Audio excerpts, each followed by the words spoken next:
Subscribe करें हमारे YouTube channel को और बेल आइकन को प्रेस करें हमारे लेटेस्ट वीडियोस को देखने के लिए।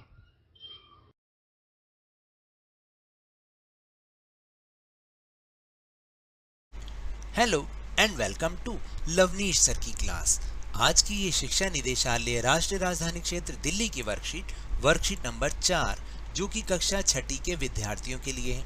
यह ली गई है विज्ञान विषय से और इसमें आज हम जिस टॉपिक की बात करेंगे, जिस टॉपिक पर चर्चा करेंगे, उसका नाम है सजीव और निर्जीव वस्तुएं। तो आज की ये जो वर्कशीट है बहुत ही आसान है। देखिए, सजीव जिनमें जीवन होता है, निर्जीव जिनमें जीवन नहीं होता है। तो इसी के बारे में हम बातचीत करेंगे। वासु, क्या आपको विज्ञान की पिछली वर्कशीट में दिया गया काम याद है? तो यह लड़की वासु से पूछ रही है। हाँ दीदी, विज्ञान में हमें उन 10 चीजों के नाम लिखने थे ना, जो हम अपने पिछले स्कूल में देख पाए थे और नए स्कूल में भी देखेंगे। तो वासु ने ये जवाब दिया। क्या बात है वासु, अब हम एक खेल खेलेंगे। नीचे 2 सारणी दी गई हैं, एक सजीव वस्तुओं के लिए और दूसरी निर्जीव वस्तुओं के लिए। आपके पास पहले से 10 वस्तुओं की सूची है। आप अपने आसपास से 10 और वस्तुओं के नाम लिखिए और नीचे दी गई सारणी के अनुसार उन्हें अलग अलग करके लिखिए। तो 10 वस्तुएं तो हमारे पास पहले भी थी, जो हमने पिछली बार करी थी। ऐसे ही 10 वस्तुएं हमें आसपास से ढूंढ कर लिखनी है और फिर इनको नीचे सजीव और निर्जीव के अनुसार उन्हें अलग अलग करके लिखना है। तो चलिए एक बार कोशिश करते हैं। तो देखिए, यहाँ पर एक सारणी बनी हुई है जिसमें 2 कॉलम्स बने हुए हैं, सजीव वस्तुएं और निर्जीव वस्तुएं।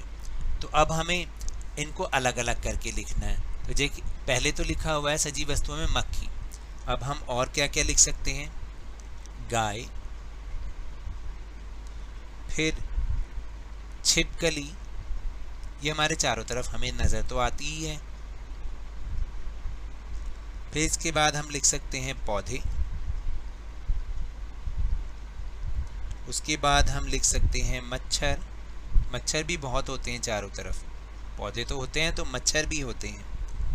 बिल्ली, ये सारी सजीव वस्तुएं, इनमें जीवन होता है। कुत्ता,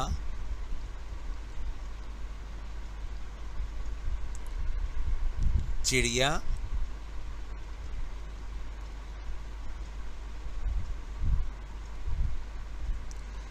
फिर कौवा और कबूतर। ये सारी चीजें क्या हैं?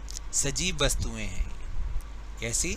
सजीव। अब जो पिछली बार हमने लिखा था उन्हीं को हमने लिखना है, वो सारी निर्जीव वस्तुएं हो जाएंगी। जैसे पहले तो लिखा है स्कूल की घंटी। फिर और क्या हो सकता है? बैग, जो हमारा बैग है जिसमें हम कॉपी किताबें ले जाते हैं। डेस्क, ये भी निर्जीव है क्योंकि जो है इनमें जीवन नहीं होता है। ब्लैक बोर्ड, ठीक है। और आप भी सोचते रहिए। स्कूल गेट, तो हम यहाँ पे लिख सकते हैं स्कूल गेट, स्कूल गेट। उसके बाद फिर कक्षा कक्ष या क्लासरूम, ठीक है। किताबें, ये सारी चीज़ें क्या हैं? ये सारी चीज़ें निर्जीव वस्तुएं हैं। पेन, आपका पेन। उसके बाद कुर्सियां और क्या लिख सकते हैं हम? सोचिए, याद करिए। मेज। तो इस तरह से हम इनको सजीव और निर्जीव वस्तुओं में बांटेंगे।